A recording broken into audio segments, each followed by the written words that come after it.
Bien, hasta ayer veíamos el romanticismo, ¿verdad? Esa visión o esa interpretación del artista sobre la muerte, la libertad, um, su interpretación propia, que es la parte del egocentrismo también, la fantasía, lo exótico, todo eso que se ve en el arte, pues lo veíamos el día de ayer. También parte de la denuncia, les decía, Francisco de Goya, o Goya, como se le conoce, fue uno de los pintores que tuvieron la posibilidad de realizar denuncia a través de su obra, dado que está en España y que España es el lugar de mayor incidencia de la Santa Inquisición, menos la versión cristiana católica de esta institución, pues que se encargaba de castigar, según ellos, a quienes se alejaban de las líneas o de las directrices del cristianismo. Les decía también que en el protestantismo también sucede. Hay lo que se llaman cacerías de brujas en el norte de Europa, Alemania, en la zona norte de Francia, Inglaterra. Todo eso se dio mucho la persecución de mujeres, principalmente acusándolas de brujería. Entonces es esta época. Entonces Goya tuvo la posibilidad porque era el pintor de la corte, tenía la protección del rey. Entonces vemos que a regañadientes la iglesia dejaba pasar. No digo que no decía nada, pero dejaba un poco pasar lo que él hacía. Por eso tenemos en las colecciones de Goya referidas a grabados, hay bastante crítica a la iglesia. Luego, la última parte que veíamos del romanticismo es el nacionalismo. Son los paisajes como muy bellos, siempre al amanecer, al atardecer, en lugares que se veían como paradisíacos, todo eso. Pues. Entonces, en ese punto dejamos el romanticismo y mientras eso se está desarrollando, entonces, pues comenzamos con otro movimiento artístico del siglo XIX que se llama realismo. Y en este caso vamos a hacer un recordatorio de eso. Y es las revoluciones industriales, la primera y segunda revolución industrial. Acuérdense que a la fecha, al menos hasta este año, van 4. La primera es la máquina de vapor. Esa permitió la construcción por ejemplo, barcos de vapor, eh, locomotoras a vapor, máquinas también que se utilizaron en la siderurgia, lo que vemos por acá, la fundición de metal. Esa es la primera revolución industrial. La segunda revolución industrial tiene que ver con los sistemas mecanizados de producción y en ese punto entra otro descubrimiento y es el de la electricidad. Entonces, y también acá entran los motores de combustión interna. Ese es los motores que dan vía luego para los automóviles. Entonces, primero la máquina de vapor, segundo la electricidad. Estas son las dos primeras revoluciones industriales, mediados del siglo XVIII y luego principios del siglo XIX. Ahí tenemos las dos primeras revoluciones industriales. La tercera, acuérdense que eso es a finales de 1960 y tiene que ver con la digitalización o la digitalización de la información. Es las primeras computadoras, la ENIAC, por ejemplo, que era una computadora que cabía en una habitación de 4 metros por 4 metros. Esa era la primera computadora. Y la última, la cuarta revolución industrial, algunos lo ubican en el año 2012, otros en el 2014, y es la virtualización de la información. O sea, cuando hablamos de subir las cosas a la nube y que todo lo podemos hacer ahora virtual. Hubo resistencia, les diré, no, la tecnología no se desarrolló popularmente, pero ya estaba. ¿Qué sucedió para que se operativizara eso? Fue la pandemia de COVID-19. El año 2020 prácticamente todos fuimos obligados a pasar a una realidad diferente. Es la que pues los elementos virtuales se vuelven parte de nuestra vida cotidiana, y parte de eso pues estamos recibiendo una clase virtual. Antes del 2020 conectarnos de esta forma era un caos que no tienen idea en la universidad. Poder hacer una videollamada era bien complicado, pero en el 2020 prácticamente se popularizó. Pero eso pues lo vamos más adelante, esto de la cuarta revolución industrial.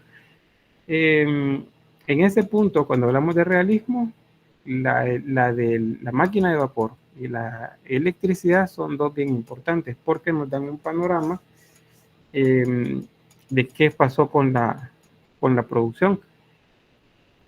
Resulta que para tener los insumos necesarios para que, por ejemplo, la máquina de vapor funcione, se necesita carbón.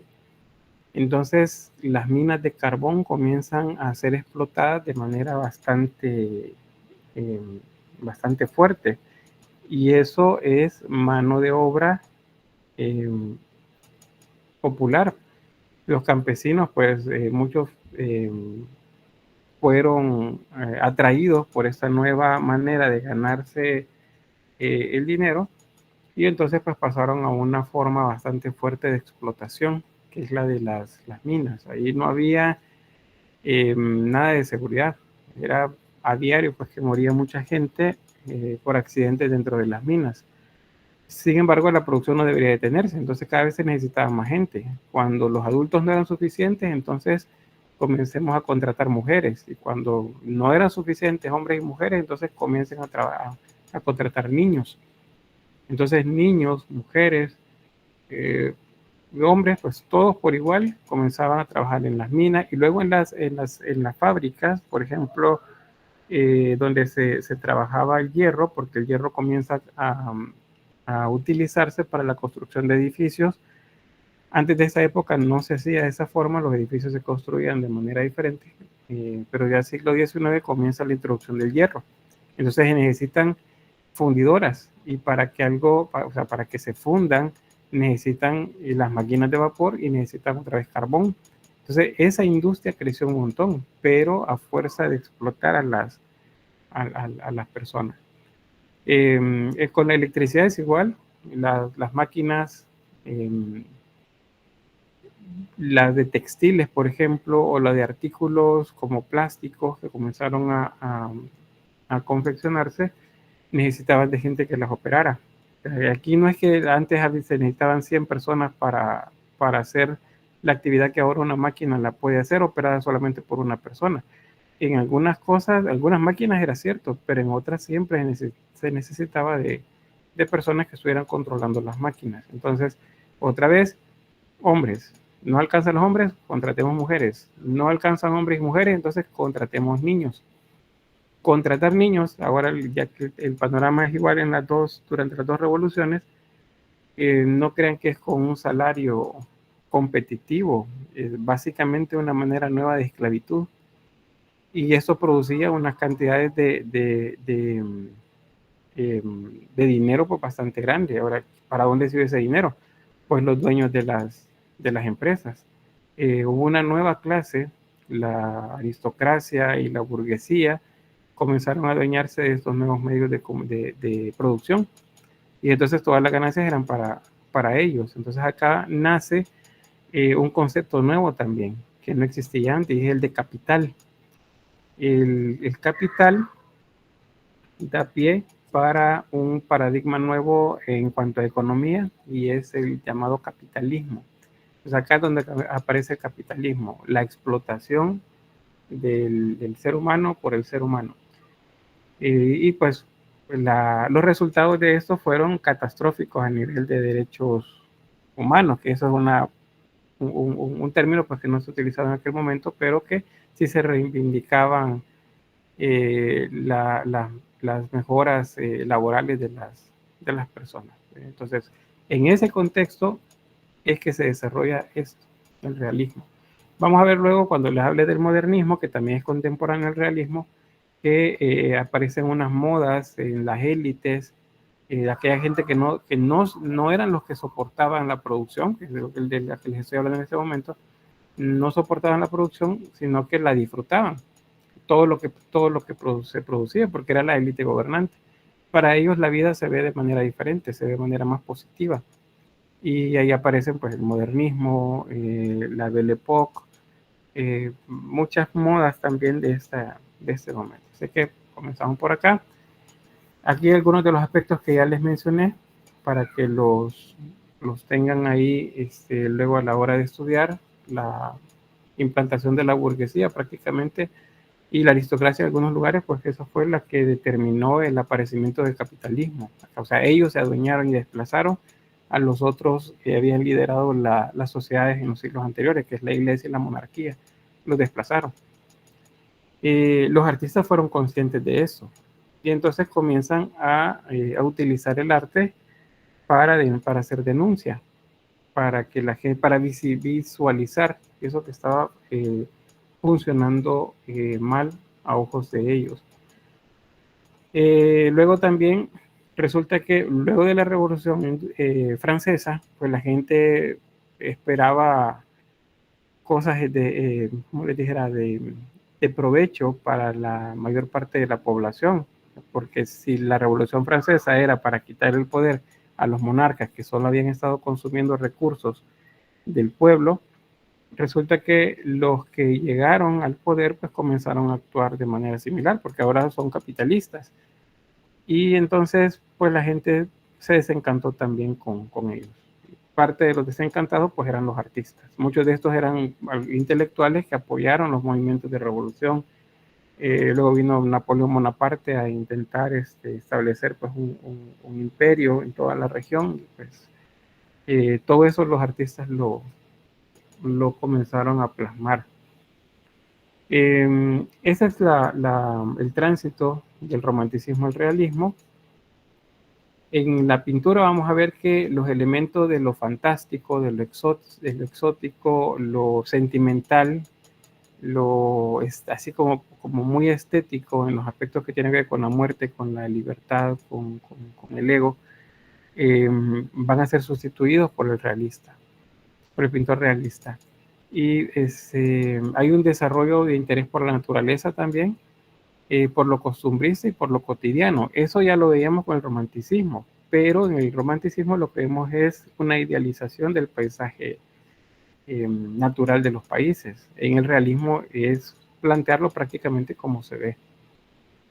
Entonces, eso es el realismo. Voy a saltarme esto, que es de lo que les he estado hablando, acerca pues de cómo los artistas tomaron conciencia de todo eso que estaba sucediendo a partir de la revolución industrial. Les decía que en literatura también esto sucede, ¿verdad? En el romanticismo. Uno de los que aparecen y es una denuncia es, por ejemplo, con Julio Verne, en el libro que se llama Los 500 millones de la Begum, que pues de lo que trata es de la explotación. Hay un personaje por ahí, un niño pues que tiene un final trágico por trabajar en las minas, solo porque los empresarios pues, querían hacer crecer de manera infinita sus ganancias. Muchos de los inventos que aparecen ahí o de las historias que aparecen ahí, por ejemplo, 20.000 leguas de viaje submarino, es la lucha que el capitán Nemo tiene en contra de los que depredan la naturaleza, porque los barcos que ataca el Nautilus, pues son aquellos que desarrollan, por ejemplo, depredación de la fauna. O sea, todo eso que nos parecen historias fantásticas tiene que ver con la denuncia que pues en el pensamiento de los artistas, ya sean en este caso escritores o pintores, pues estaba presente. Otro aspecto también es que el realismo no es como en los otros movimientos, que hay arquitectura, que hay escultura. El realismo es más pictórico, cuando hablamos de artes plásticas, es más pictórico. No hay arquitectura realista.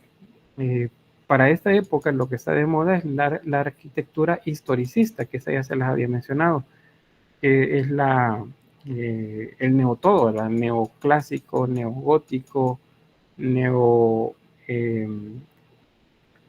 neorrenacentista, neo todo. Todas las cosas que antes se había visto y que ahora se conocían a partir de los libros, productos del enciclopedismo, pues se repetían.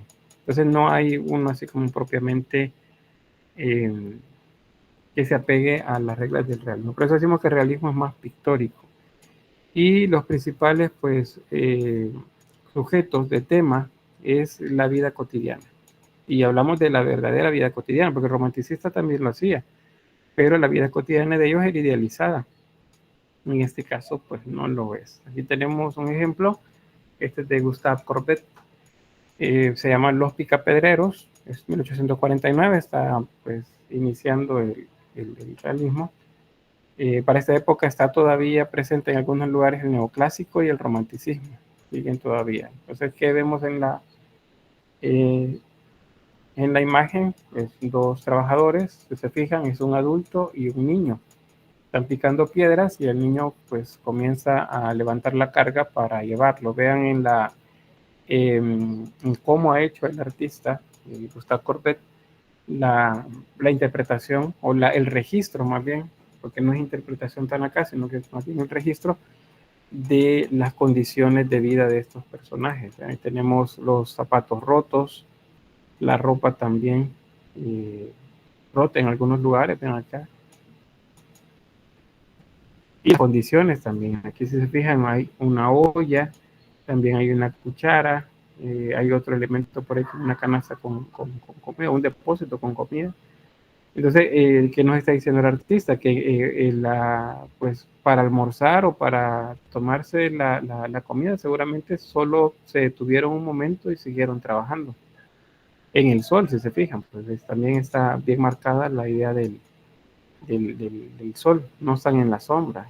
Entonces, esto si fuese una pintura romanticista, seguramente lo veríamos todo idealizado, la ropa muy bien arreglada, los zapatos nítidos, un espacio como para descanso, y no parecería que de verdad están trabajando.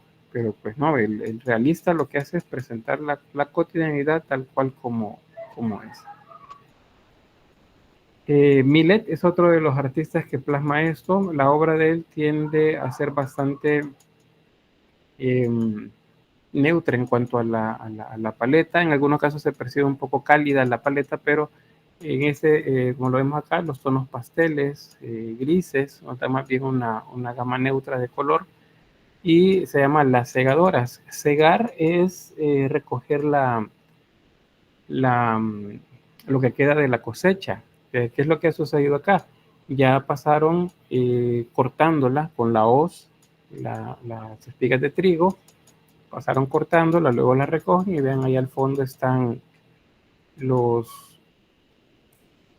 las carretas y también los trabajadores que están recogiendo las cantidades grandes de heno, eh, y también las espigas de trigo, todo lo que va a ser aprovechado. Ellas lo que están haciendo es aún revisando lo que ha quedado en el suelo para tomarlo también y que no se pierda nada. Entonces, ven ahí, las ropas son bastante, eh, no son pomposas, y bueno, las condiciones también de trabajo. Ahí prácticamente eh, doblando la espalda completamente para poder recoger las espigas de trigo que han quedado todavía en el campo. Otra cosa, si hablamos igual que ayer acerca de las técnicas con las que se trabaja el óleo, porque esto es principalmente óleo lo que trabaja, acá vamos a decir otra vez que hay un predominio del color por sobre el dibujo. Eso significa que no hay delineado nada, sino que las líneas que se perciben son producto de los contrastes de color bien marcados por las pinceladas de los artistas. No es que se ha delineado la imagen. En algunos casos vamos a ver las pinturas que son, bueno, en el anterior, por ejemplo, que veíamos, la de Courbet, en esta vemos un poco más de dibujo. Entonces, no es que el movimiento en sí sea más de color por sobre el dibujo, sino que depende del artista. Otra más, este también de Millet, este es el Angelus. El Angelus es una oración que se hace al mediodía, o en la tarde, creo, en las primeras horas de la tarde. Es una pausa en la que pues todos detienen lo que están haciendo y se hace la oración. Yo recuerdo que pues se hace al mediodía actualmente al menos, pero recordaba que sí se hacía como a mitad de la tarde la oración, es el llamado el Ángelus. Entonces vemos ahí una pareja de campesinos que han detenido sus labores para hacer justamente la oración. Es igual es retratar pues el fervor religioso de la gente que trabaja en el campo.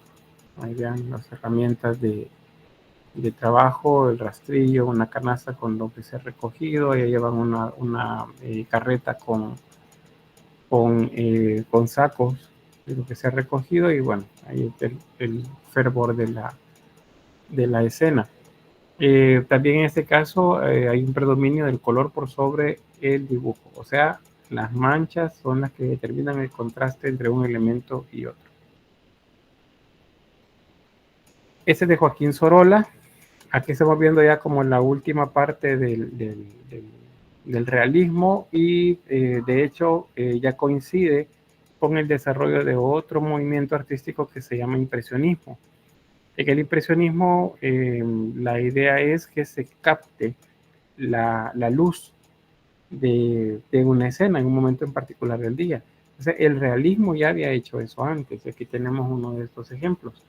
Noten cómo la luz eh, que cae sobre la ropa de este anciano que está tomando acá pues las providencias con esa persona que se ha herido y el otro que lo está cuidando. Vean. Aquí dice, el tema es, aún dicen que el pescado es caro, como una expresión, eh, como una exclamación sería. Es porque son trabajadores de la pesca, ya vemos el pescado al fondo, pero él ha tenido un accidente y lo están atendiendo ahí. Probablemente es una herida bastante grave la que tiene, y entonces por eso el autor dice, aún dicen que el pescado es caro, o sea, la gente se queja del precio porque no tienen idea de todos los peligros por los que pasan los pescadores o las personas encargadas de todo el proceso. ¿Qué más decir acá? Pues que hay una mezcla acá de mancha y de línea también. Eso es otra posibilidad que se va abriendo en la medida que nos vamos acercando a la vanguardia. Pueden ver acá, hay líneas, pero estas líneas son trazos, más bien son manchas. Igual por acá. Y si notan, las pinceladas pareciera que son desordenadas, pero están bien colocadas donde se necesita. Pero la obra pareciera como si no la han terminado, vean acá. Pero eso es parte de la técnica. Les repito que es al menos por la época en la que fue elaborada la obra, ya coincide un tanto con el impresionismo. Entonces hay otros aspectos estéticos que también probablemente Sorolla estaba tomando en cuenta para esta obra. Esta es el vagón de tercera clase de Honoré Daumier. Y bueno, en este caso sí hay un predominio de la línea sobre la pintura porque las imágenes están delineadas y lo que muestran es un vagón pues con gente campesina, gente obrera. Si se fijan, pues las caras de ellos no son caras alegres, todos tienen caras serias o tristes, todos se ven como abrumados pues por las tantas obligaciones y trabajo que seguramente tienen que hacer. Y en este caso, de nuevo, vemos manchas. bastante mancha suelta, pero son unas manchas bien colocadas justo donde se necesita, y es lo que hace que se logre captar pues la esencia del tema. Es la pobreza, el cansancio, eh, esa pesadumbre que la gente pues, tenía en esa época. Bueno, hasta acá hay una pregunta, ¿se va entendiendo? ¿Un comentario?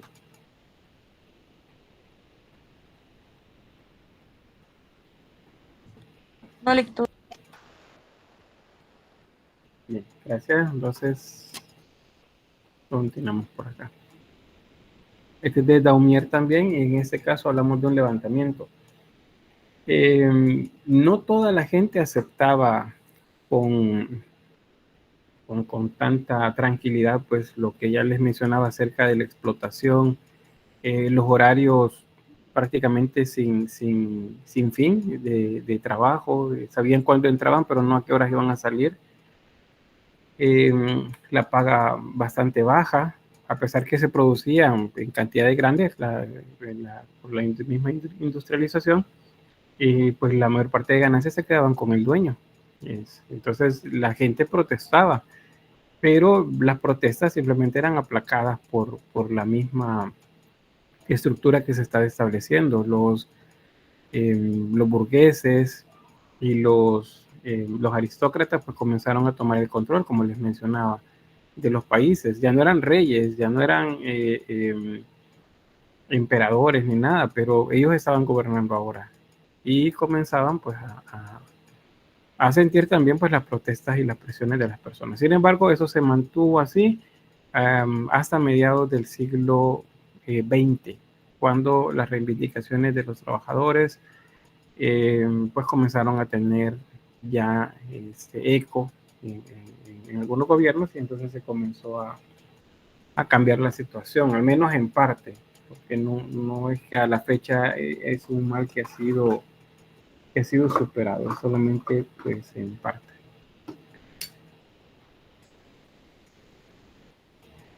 Este es de Corot, este también es pintura realista.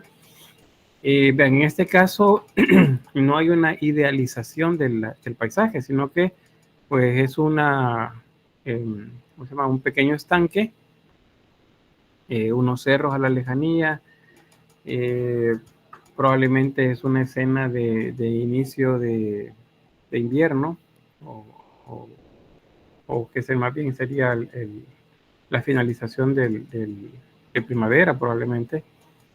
Y entonces pues se ve la tierra que todavía hay zonas secas y otras en las que el pasto comienza a surgir. Pero no hay nada que idealice el lugar, no hay árboles así como muy pintados con colores muy agradables que la gente le evoque eh, como lo estético, ¿verdad? Que se vea como muy estético todo, sino que simplemente presenta el paisaje tal cual como lo veía el artista. El cielo igual, es un cielo seminublado, sin mayor pues interés así como tan preciosista.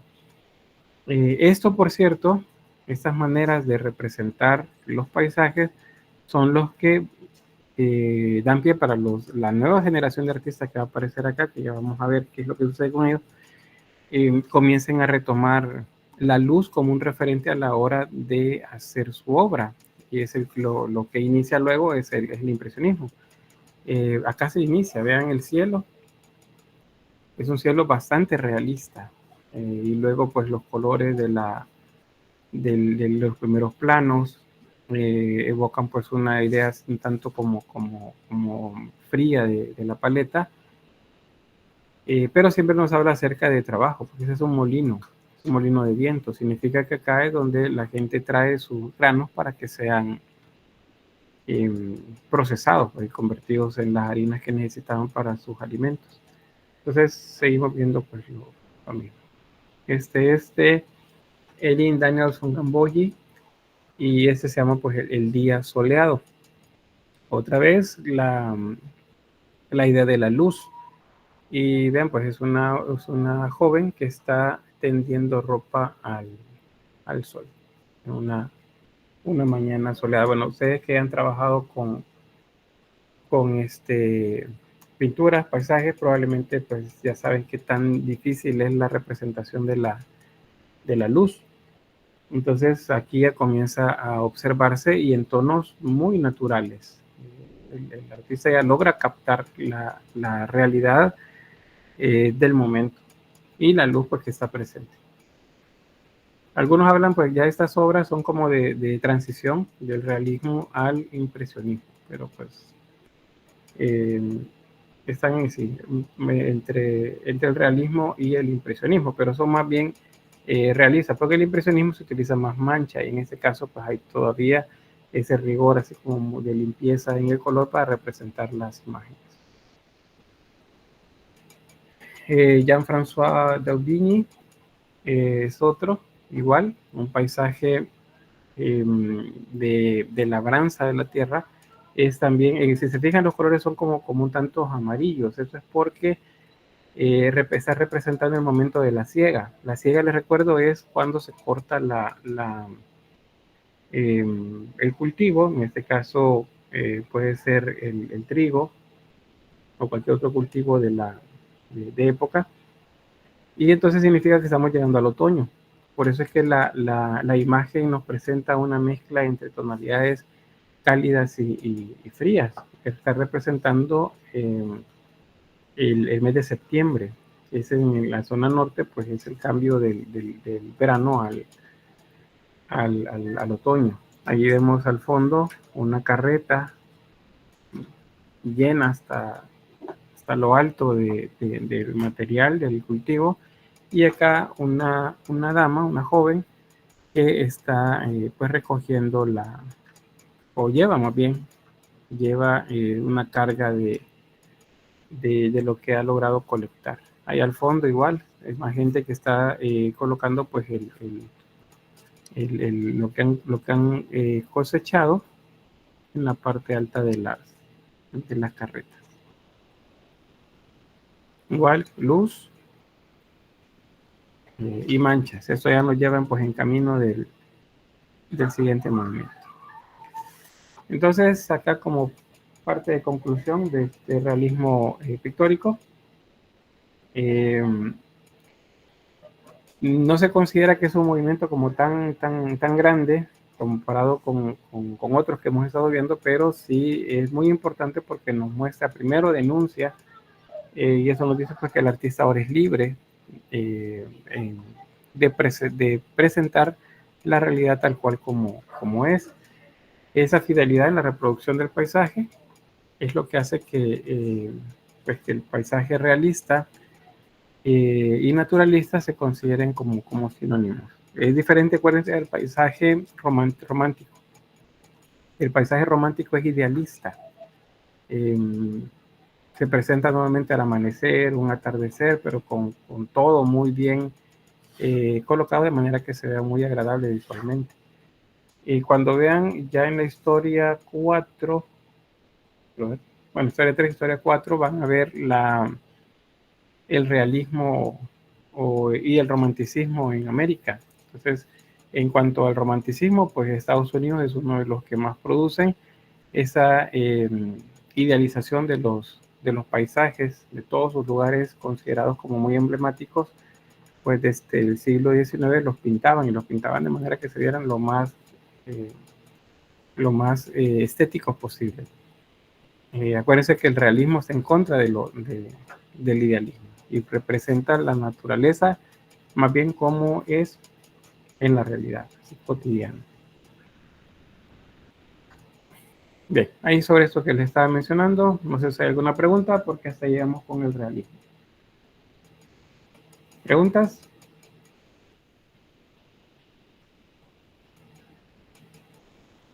¿No? Los audífonos en esta época aún se realizan bodegones. Son temas que quedaron un poco rezagados. Sí hay algunos que se hacen, yo no les he presentado ninguno por acá, pero se siguen haciendo bodegones. O sea, los temas que vimos temas en la pintura que hemos visto no desaparecen al 100%. Lo que pasa es que no nos alcanza el tiempo como para verlos todos, porque a veces no son tan tan emblemáticos como otros, como los que les he mostrado acá en estos últimos 3 movimientos. Pero sí hay bodegón. Igual hay pintura religiosa. Sigue existiendo pintura religiosa. Muchos de los cuadros, en el caso del catolicismo, de María, de Jesús, de algunos apóstoles, de algún santo, corresponden al periodo del barroco al romanticismo. Esa es la época en la que los últimos, y esos son muchas de las estampas que ven ustedes que reparten en la iglesia o que están en los libros del caso del cristianismo católico, me refiero, que imágenes de la Virgen, de Cristo, corresponden a la producción entre el barroco y el romanticismo. O sea, los temas ahí están, pero no todos tienen tanta preponderancia como lo tuvieron antes. ¿Alguien más? Si no, pues nos quedamos aquí. ¿Sí?